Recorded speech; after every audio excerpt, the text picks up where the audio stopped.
Operation regime change के तहत सबसे पहले पाकिस्तान की हल्थी जना जिसे कहते हैं ना कि चलती हुई इकोनॉमी को और हस्ती बस्ती इकोनॉमी को फलती फूलती इकोनॉमी को जहां पर एक जनाब जवाल का शिकार किया गया। हम्म हम्म दूसरा, उस ऑपरेशन रिजीम चेंज के जरिए से पाकिस्तान और की आवाम और फौज के दरमियान एक तफरीक पैदा की गई।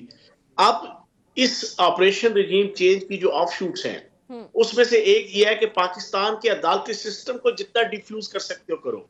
अब 3 जजेस ने आइन और कानून के मुताबिक एक फैसला दिया, हम्म जो आइन और कानून कहता था उसके मुताबिक दिया, लेकिन उसके ऊपर ये पूरी पीडीएम ऑल पाकिस्तान लूटमार एसोसिएशन ये इतने खौफ का शिकार है। अब आप अंदाजा लगाएं, नवाज शरीफ मफरूर कहता है कि $500 हो जाएगा, शहबाज शरीफ बेचारा कहता है इतना पोथला हुआ है कि on the floor of the house कि अल्लाह पाक से दुआ करो कि हमारी आसानियां खत्म हो जाएं। हम्म वो राना सलाउल्लाह कहता है कि जनाब हम इमरजेंसी लगा देंगे। बेगम सफदर जो है वो मरने मारने पे तुली हुई है।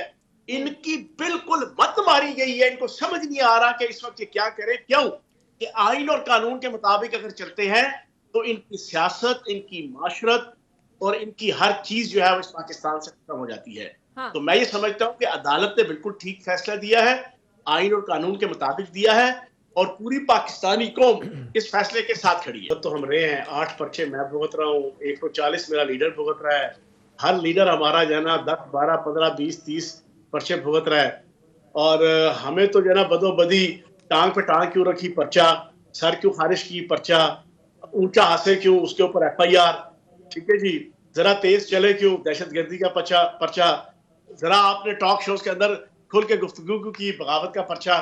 ये पर्चे तो हम 1 साल से जनाब ये पर्चा पर्चा दहशतगर्दी हम खेल रहे हैं, हकीकी आजादी की जंग ने हम भुगत रहे हैं। लेकिन मुझे ये पता है क्या पाकिस्तान ये भुगत सकता है, क्या रियासत ये भुगत सकती है, क्या सिविलाइज माशरा ये भुगत सकता है कि उसकी सोसाइटी, उस माशरे, उस रियासत की जो सुप्रीम कोर्ट है वो आइन और कानून के मुताबिक चलती है और फैसला करती है, और कैबिनेट और पॉलिटिशियन कुछ जनाब ओपनली कहते हैं जी कि हम इसको नहीं मानते। तो फिर एक सब्जी चोरी करने वाले पे क्या पाबंदी है कि वो सेशन की और हाई कोर्ट की और सुप्रीम कोर्ट की माने? फिर एक जूती चोरी करने वाले पे क्या पाबंदी है कि लेकिन वो चौहान अदालतों साहब के फिर हुक्म को इस माने? फैसले को सुप्रीम कोर्ट कैसे अमल दरामद कराएगी? उनके पास फौज तो नहीं है, फौज को तो बुला भी सकते हैं। बाज़ाहिर ये लगता है कि सुप्रीम कोर्ट इस वक्त जो है ना बड़ी, इसको कहना चाहिए, तनहा खड़ी हुई है, अपने फैसलों पे अमल दरामद कराने की पोजीशन में नहीं है। एक डिवाइड है, अंदर जजेस जो है ना जिस तरह बात कर रहे हैं, और दूसरी तरफ हुकूमत का रवैया, पीडीएम का रवैया, इलेक्शन कमीशन का रवैया, शायद कुछ अदारों का भी रवैया। एहतशाम साहब, मैं कानून का तो स्टूडेंट नहीं हूँ, हम्म लेकिन जो दुनिया में रहते हुए कुछ पढ़ा लिखा है, कुछ सारा चीज जानते हैं। पाकिस्तान के आइन के मुताबिक बेंच बनाने की अथॉरिटी चीफ जस्टिस की है। बिल्कुल इसके अलावा और कोई किसी किस्म की रत्ती बराबर मुल्क के आइन के अंदर कहीं पे प्रोविजन नहीं है। हम्म वो उसकी अथॉरिटी है। हम्म उसने जनाब उसके मुताबिक अपनी अथॉरिटी एक्सरसाइज की, उसके मुताबिक फैसला दिया। आइन और कानून के अंदर पाकिस्तान के कहीं नहीं लिखा हुआ कि इलेक्शन कमीशन को अथॉरिटी हासिल है कि वो जो डेट सदर या गवर्नर दे हम्म या सुप्रीम कोर्ट पे केस चला जाता है और सुप्रीम कोर्ट पे फैसला दे, हाँ उसको वो आगे पीछे कर सकती है। बिल्कुल मतलब है 100% आइन और कानून के मुताबिक अगर सुप्रीम कोर्ट चल रही है हाँ तो फिर आवाम उनके साथ खड़ी होगी। बिल्कुल। आप देखेंगे इसके साथ आवाम खड़ी होगी लेकिन चौहान मुल्क साहब, बचाने के लिए। सवाल तो ये पैदा होता है ना कि अब इंप्लीमेंट कौन कराएगा और कैसे कराएगा। जैसे एहतशाम साहब भी बात कर रहे हैं कि अदालतों के अंदर एक डिवाइड वाज़ेह नजर आ रही है, और दूसरा ये कोई पहली बार नहीं होगा। इससे पहले भी हमने देखा इस्लामाबाद हाई कोर्ट ने फैसला दिया लोकल बॉडीज इलेक्शन के हवाले से, इन्होंने नहीं करवाए। फिर लाहौर हाई कोर्ट ने फैसला दिया कि 90 रोज के अंदर अंदर तारीख दें, इन्होंने नहीं दी। फिर सुप्रीम कोर्ट में मामला गया, 30 अप्रैल की तारीख दी, नहीं हुआ, 8 अक्टूबर तक आ गए। अब दोबारा से कैसे मनवाएगी sir supreme court? Supreme court के पास हर किस्म की अथॉरिटी है मनवाने की। ये आप बेगम रहे, सितंबर तक जब तक काजी फायज ईसा साहब ने आना है, जस्टिस बंदयाल का ये बाल बीका नहीं कर सकते कहीं से भी। ना कोई अदारा, ना कोई शोबा, ना कोई कोना, ना कोई खुदरा। ये भी सुन लें, तो थोड़ा सा हम भी सियासत पर नजर रखते हैं और आइन कानून जो थोड़ा पड़ा हुआ है। चीफ जस्टिस अता बंदयाल का ये बाल बीका नहीं कर सकता को माई का लाल सितंबर तक, कम से कम सितंबर तक जनाब नजर आ रहे हैं। क्या कह रही हो आप? सर मैं कह रही हूँ कल इरफान कादिर साहब को एक शो में मैं सुन रही थी, उन्होंने कहा है कि आप इलेक्शन करवा कर दिखाएं। उन्होंने तो चैलेंज किया है सीधा सीधा। तो चौहान साहब आपको इलेक्शन 14 मई को होते हुए नजर आ रहे हैं? समझदार आदमी है। मैं हैरान हूं कि शाह से ज्यादा शाह के वफादार बनने के चक्करों में आइन और कानून की धज्जियां उड़ाने लगे हुए इरफान कादिर और इस तरह के और बहुत से लोग। शर्म आनी चाहिए। मुल्क कवानीन और आइन से चलते हैं, अगर नहीं चलाना तो मैं अक्सर एक फिक्रा कहता हूं, फिर खत्म करो इस पार्लिमानी जमहूरियत को। यहाँ पर लेकर आओ ऑटोक्रेसी, यहाँ पर लेकर आओ अरिस्टोक्रेसी, यहाँ पर लेके आओ खिलाफत, यहाँ पर लेके आओ बादशाहत, यहाँ पर लेके आओ मार्शल लॉ। बात बड़ी साफ सी है।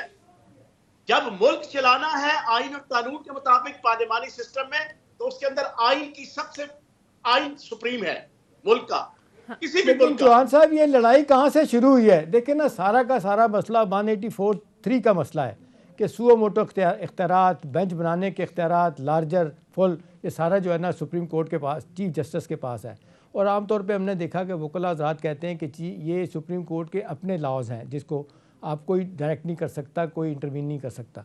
अभी जिस अंदाज, मेरा सवाल आपसे है कि जिस अंदाज से ये सारा कुछ किया गया है, अभी 16 सितंबर को तो मिंदयाल साहब चले जाएंगे, उसके बाद आ जाएंगे काजी साहब। कहने वाले लोग कहते हैं कि ये असल में जो है ना मुश्किलात काजी साहब के लिए रखी गई हैं। शायद उनको अंदाज़ा नहीं है काजी साहब को कि ये कल जब सुओ मोटा लेना चाहेंगे, कुछ और बात होगी तो 3 जज होंगे तो मुश्किलात होंगी उनके लिए। जी, इस तरह और चीज़ें देखें एहतशाम साहब, पिछले कई सालों से आप भी जानते हैं, हम भी जानते हैं कि काजी फायज ईसा साहब के हवाले से एक चीज़ जनाब बंद कमरों में भी कही जाती है, ओपन में भी कही जाती है कि यार बड़ा डाडा जज है जनाब, बड़ा जनाब अपनी मर्जी का मालिक जज है जी, बड़ा सरफिरा जज है जी, उसको किस तरह कंट्रोल किया जाएगा, उसको किस तरह संभाला जाएगा।